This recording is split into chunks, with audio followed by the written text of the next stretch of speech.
Assalamualaikum warahmatullahi wabarakatuh. Halo semuanya, selamat datang lagi di YouTube channel aku. Oke, pada hari ini seperti yang teman-teman lihat di judul dan juga thumbnail, aku bakal ngebahas topik yang agak berbeda dari sebelumnya, dari video aku biasanya.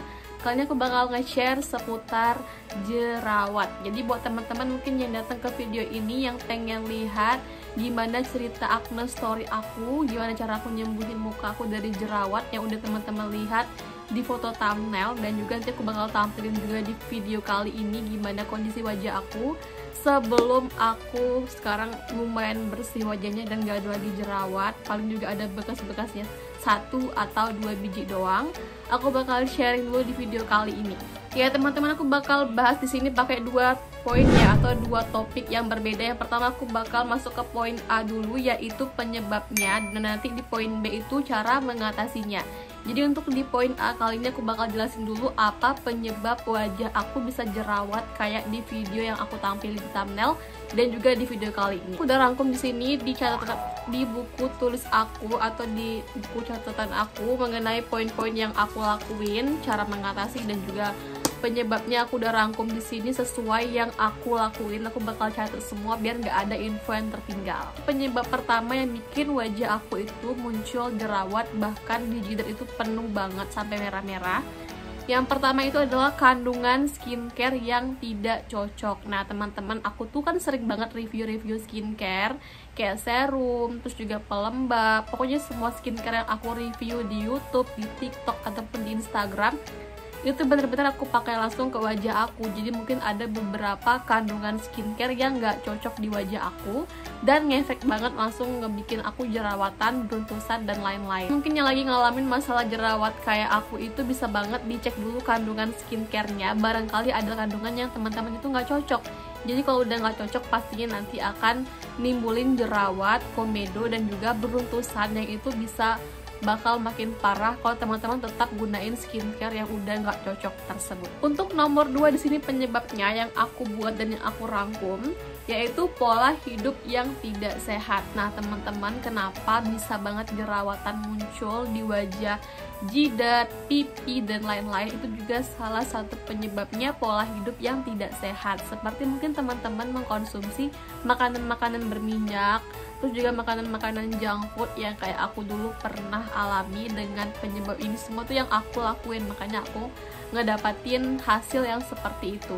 Jadi selain dari makanan juga berpengaruh dalam faktor tidur. Teman-teman mungkin yang sering begadang dan tidurnya itu nggak teratur, kayak sehari tidurnya jam 1, terus mungkin nanti ada jam 2, pokoknya waktu tidur itu nggak teratur. Itu juga jadi salah satu penyebab kenapa bisa muncul jerawat di bagian wajah ataupun pipi seperti teman-teman sekarang alami, atau mungkin yang sama kayak yang aku alami kemarin. Itu faktor yang nomor 3 di sini adalah stres. Nah stres ini juga berpengaruh ya teman-teman. Kenapa? Karena kalau teman-teman itu stres, nanti hormonnya juga bakalan menurun, gak bagus, dan itu ngefek banget ke wajah teman-teman. Bisa lebih kusam, jerawatan, beruntusan, terus juga timbul kayak komedo-komedoan. Pokoknya itu semuanya itu bakal berpengaruh banget kalau teman-teman itu stres, karena itu berpengaruh juga untuk hormon dan juga untuk wajah teman-teman. Untuk yang nomor 4 di sini penyebab yang aku lakuin adalah melakukan treatment atau facial yang tidak sesuai. Nah awalnya itu aku kayak beruntusnya itu nggak terlalu banyak, kayak cuman di bagian-bagian sini doang, di bagian-bagian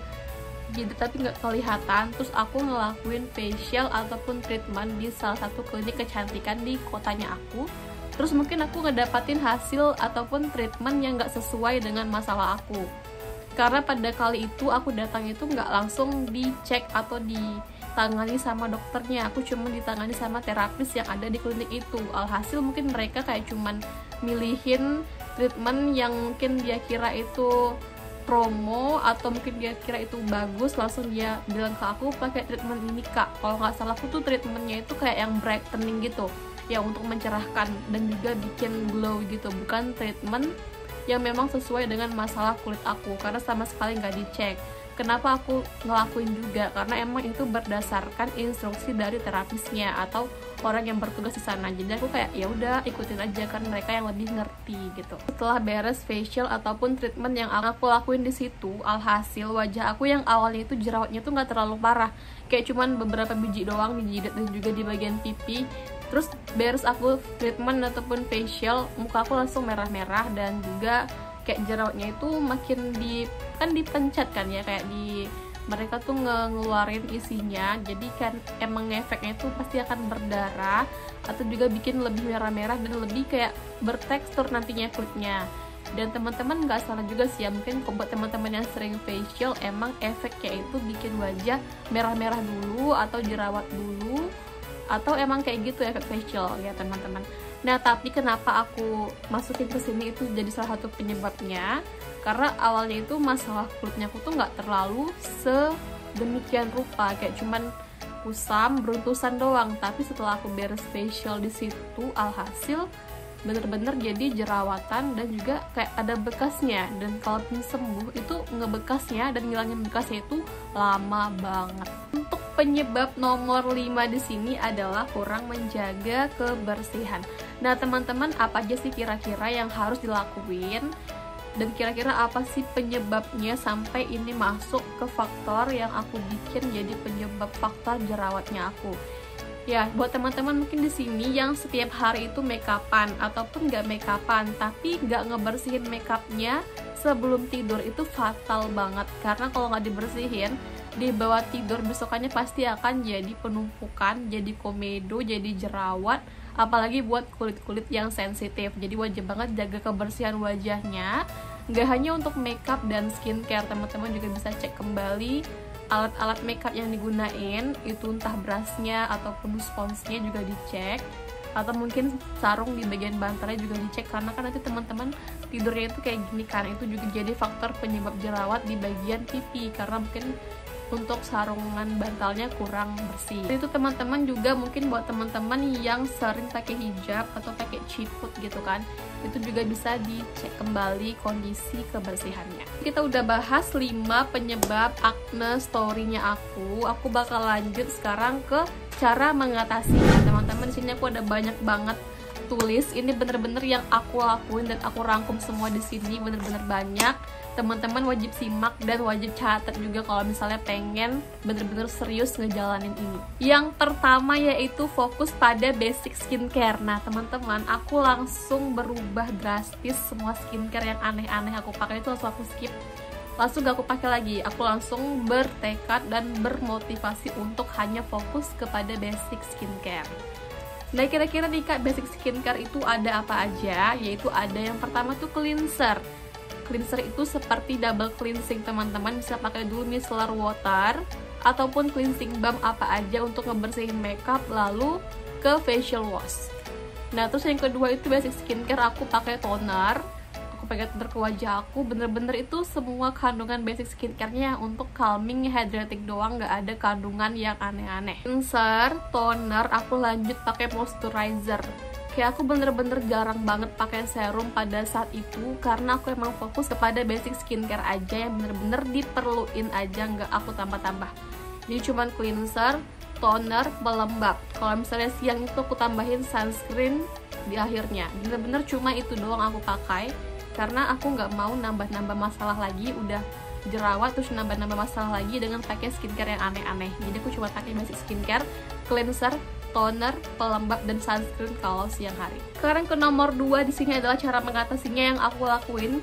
Ganti semua produk hanya dengan claim, hydrating, calming, dan shooting. Jadi aku nge-skip semua skincare dengan kandungan whitening, glowing, terus juga kandungan-kandungan yang emang aku tuh sebenarnya belum perlu gitu.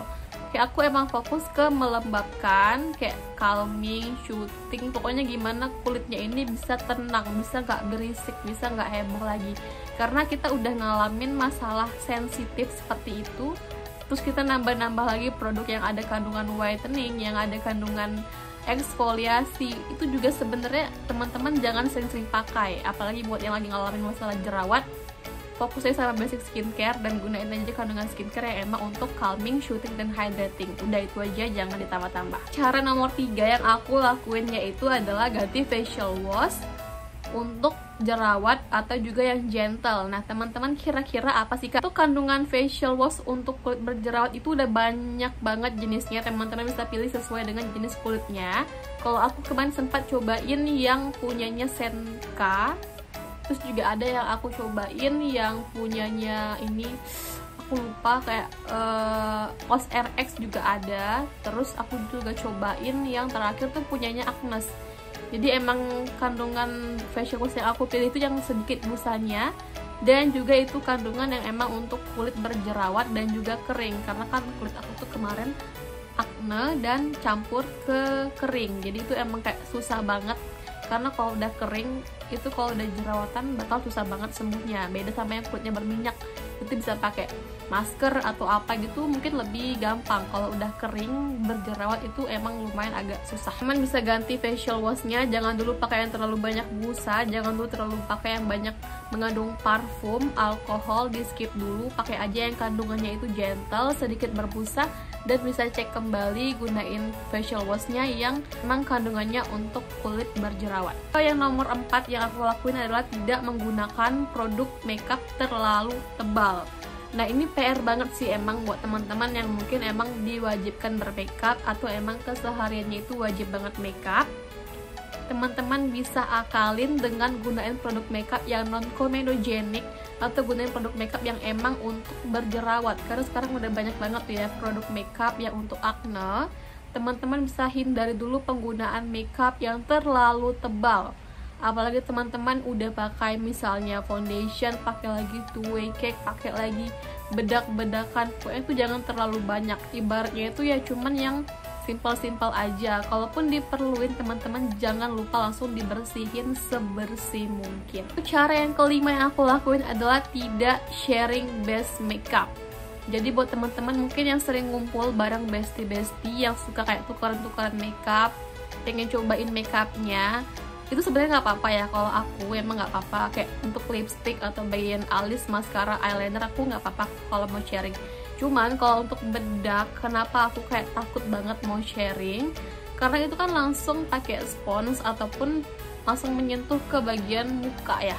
Itu kan bener-bener sensitif banget. Jadi aku kayak paling takut banget kalau misalnya sharing makeup yang untuk base makeup seperti bedak ataupun peralatan makeup kayak cushion yang emang ada puffnya dipakai bareng-bareng, itu aku paling hindari banget. Yang nomor 6 yang aku lakuin adalah tidak menyentuh jerawat, apalagi memencet. Jadi ini tangan jangan dulu nyentuh bagian jerawatnya. Kenapa? Karena tangan kita ini sumber bakteri, apalagi kalau dipencet-pencet itu bakalan berdarah, bakalan kayak bikin memperparah suasana gitu. Udah jerawatnya keluar, beruntusan, terus dipencet, terus nanti bakal berbekas, yang ada bukannya sembuh malah makin lama tuh sembuhnya. Nomor 7 yang aku lakuin adalah kurangin stres. Ini mungkin susah banget ya, apalagi buat teman-teman yang emang kesehariannya itu agak padat, agak ribet, agak susah banget untuk ngelakuin cara yang nomor 7 ini. Teman-teman bisa kurangi aja dulu. Kalau emang ngilanginnya susah, teman-teman bisa kurangin dulu. Lakuin hal yang teman-teman suka yang sekiranya itu bisa bantu untuk mengatasi stres. Cara yang nomor 8 yang aku lakuin adalah jangan gunakan handuk untuk ngelap wajah, tapi gunain tisu. Kenapa teman-teman? Karena handuk itu kan dipakainya itu berulang-ulang. Terus juga kayak handuk itu nggak langsung dipakai, langsung dicuci dan langsung dibuang kan, kayak tisu ibaratnya itu numpuk di situ sel kulit matinya ataupun kotorannya numpuk di handuk, terus teman-teman lap lagi di pagi hari, lap lagi di malam hari.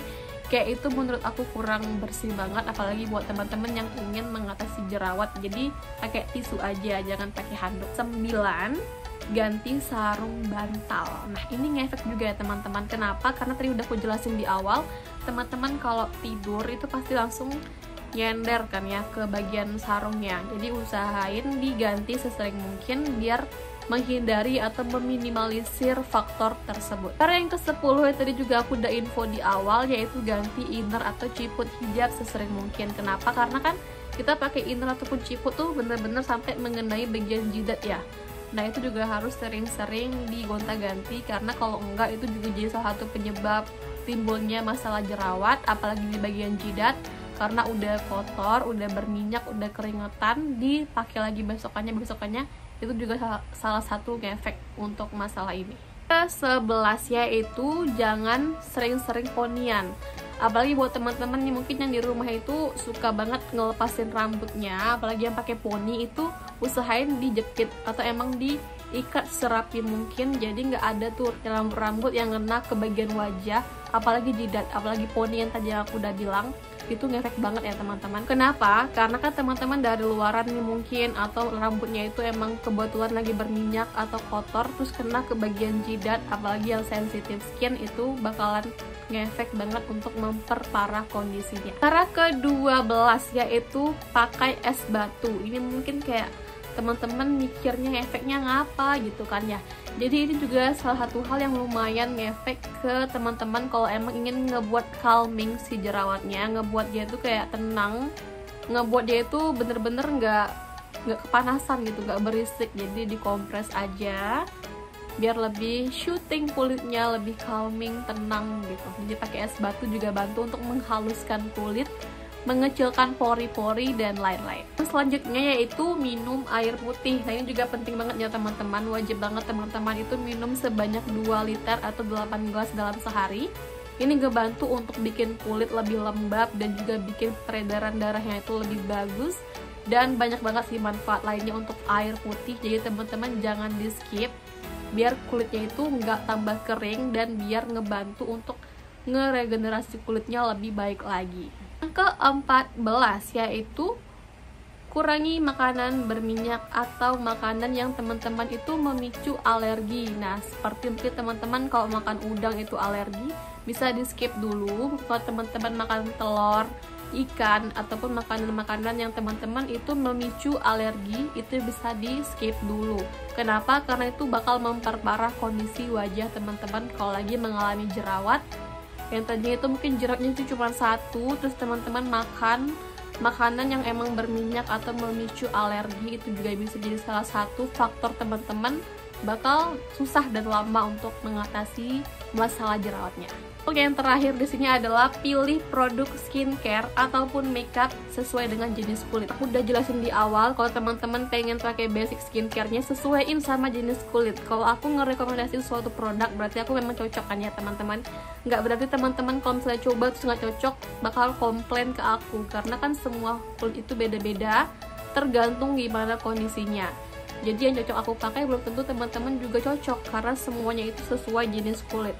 Apalagi buat teman-teman mungkin yang punya jenis kulit itu berbeda sama aku tuh kan dia normal ke kering, apalagi kalau ada jerawatnya itu berarti jerawat ke kering. Jadi itu emang berbeda sama teman-teman kalau emang kulitnya itu berminyak atau kombinasi ataupun sensitif. Jadi berbeda, cari produknya sesuai dengan kondisi kulit masing-masing. Oke teman-teman, segitu dulu aja untuk tips dari aku kali ini, sesuai dengan pengalaman aku, sesuai dengan cerita aku udah rangkum tadi di awal.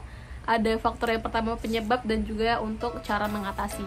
Semoga teman-teman yang nonton video ini terbantu dengan videonya, dan jangan lupa diikutin. Kalau udah diikutin bisa komen di bawah kira-kira gimana hasilnya dan gimana perkembangan dari acne story teman-teman. Sampai jumpa di video selanjutnya. Assalamualaikum warahmatullahi wabarakatuh. Jangan lupa like, komen, dan subscribe ya.